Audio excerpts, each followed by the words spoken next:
Arnie, sort your final question for £1 billion worth of transfer budget. Right, this man thinks we're actually going to give him a transfer budget this season. Not a chance, mate. The final question, what trophy are you going to win this season? Is it A, the FA Cup, B, the Premier League, C, the Champions League, or D, the Carabao Cup? I thought it was all of them, right? Fucking hell, who's going to tell him? The Carabao Cup final, Wembley. The stage was set, we missed our alarms. Fucking hell, man. Liverpool, simply, we didn't turn up, I'm going to be honest, for the cup final here against Newcastle. 2-0 defeat at the hands of Eddie Howe's side. Goals from a man that simply wouldn't fit in a Fiat 500. And then an inevitable one from Alexander Isak, claiming them victory. And honestly, it was well deserved. Today, we're going to talk about it. And I honestly think a whole new sport might be needed. We might need to invent one here. I'm talking long distance aerobic duck walking this week. Underwater intercontinental competitive ankle spraining this month. This is covering the whole of March, guys. And don't let anyone tell you any differently, okay? Every trophy matters. Even if it's the Fructose Fracas Festival, the Great Glucose Games, the Red Bull Baller Battle. The Carabao Cup does mean so. Obviously, we've won it twice in the last 3 years going into this final anyway. But it doesn't matter who you are. Going into any competition final, realistically, you're going to be nervous, as was I. I actually met some Newcastle fans the night before the game on the tube, and they did not rate their chances whatsoever. Going into the final, of course, Newcastle were in a massive trophy drought, but if you'd have asked me which team was 70 years without a trophy after the first half, I'd have probably got the answer wrong. Virgil van Dijk was quoted as saying the Merseyside derby for Everton is like their cup final. Well, I would have appreciated it if you'd actually turned up to our cup final, Virg. The bus broke down on the way to Wembley. Richard Arlison struck again. This is what would have happened to the bus if Diogo Jota was in charge of any part of the route.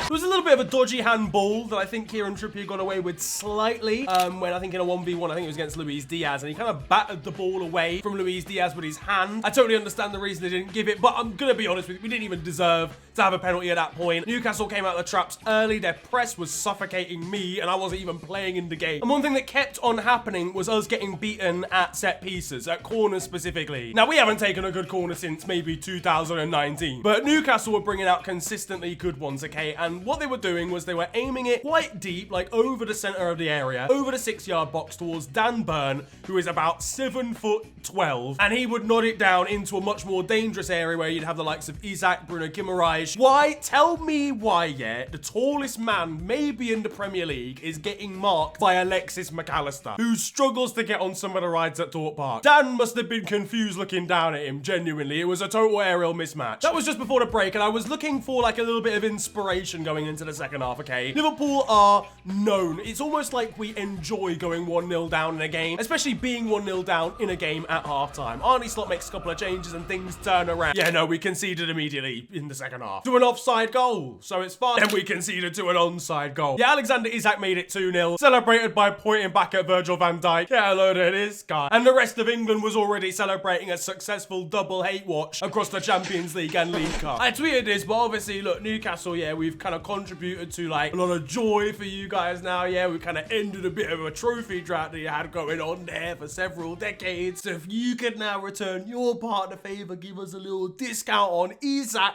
so we can sign. I'm just looking for a discount code, literally. Use like code kidnap Diaz's dad again for like 20% off maybe. Speaking of Luis Diaz, and look, listen, at the other end of the pitch, I genuinely love Luis Diaz. I love the way that he plays. Second half of this season, he's been our worst player, along with Diogo Jota. Those two are the Chuckle brothers right now, and I'm not sure what's gotten into them because it's not a laughing matter. This is the Luis Diaz that turned up at Wembley. I would have rather had I show speed in my front line than either of those two during the course of this game. They were both pathetically bad versus Paris Saint-Germain. Diogo Jota, I don't really know what's happened to him. I know he struggles with injury issues, but usually he can kind of like hold up the ball and interlink play like on his own. Like he's weirdly good in the air, but like he's also been like, he's always a clinical finisher as well. Both those elements of his game have just disappeared in the last 6 months. It's really bizarre, but it's, to be fair, not as if they had much help from everybody else. Not a single player in this team outperformed Deji at Wembley from the Sidemen charity match a week ago. Mo Salah can't talk to Comedy Shorts Gamer this week. That's how bad we are. I mean, I felt bad for the Egyptian for like a third week in a row. Just didn't really supply him with all that much. I thought he was genuinely awful in the first leg against PSG. I think he had enough of the ball to be able to do something with it,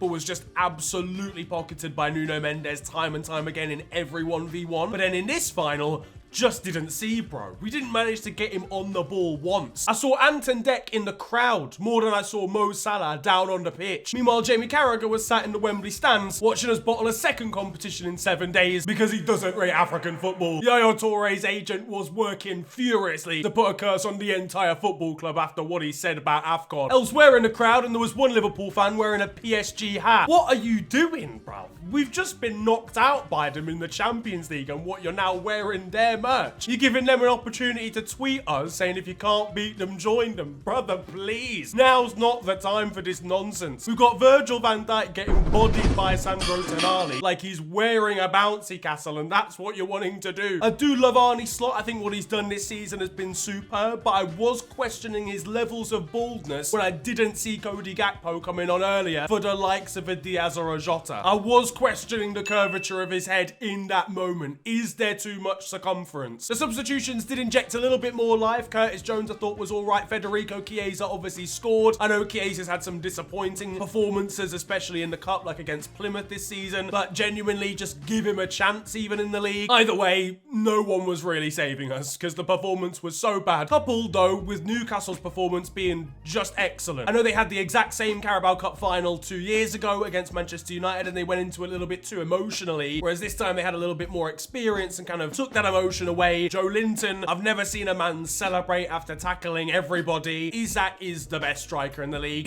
I think he's better than Haaland.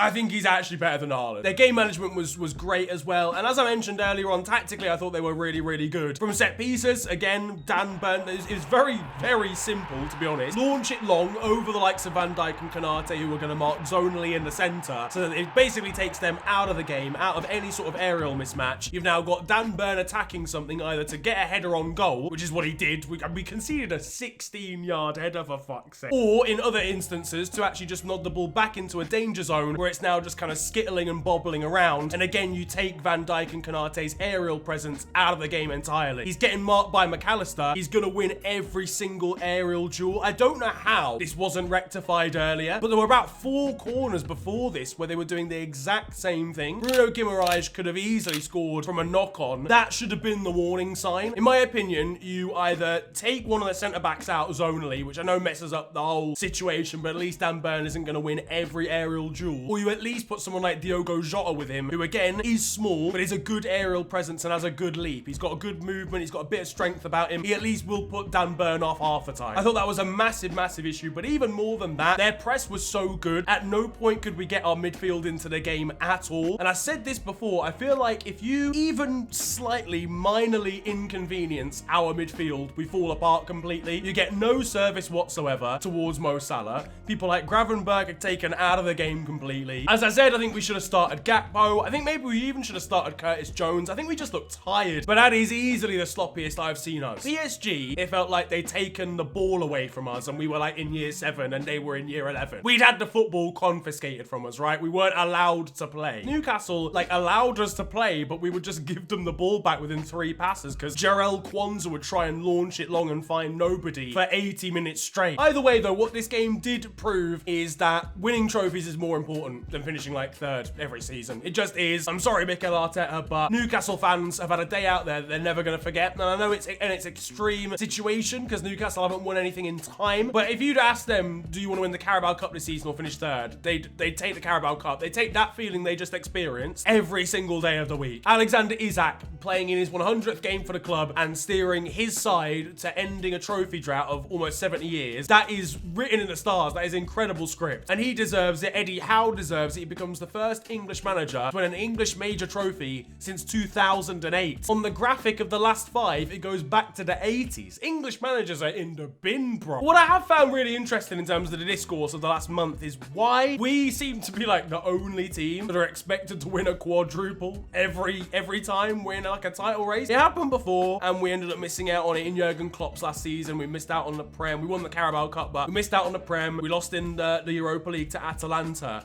And everyone was like creasing at us because we didn't win the quadruple. And I was like, hold on a second.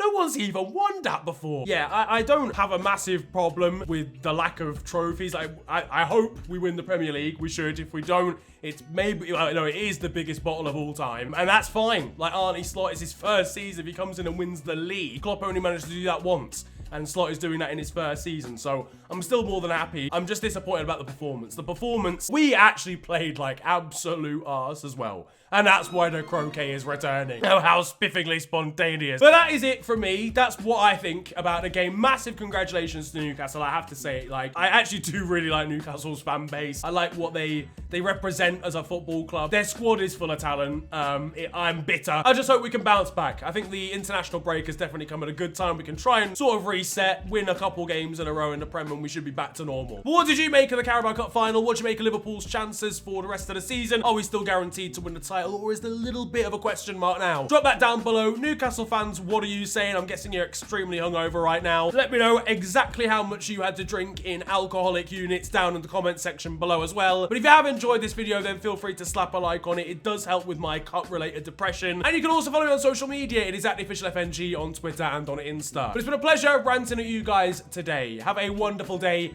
Enjoy yourselves. And goodbye. I never liked Carabao anyway.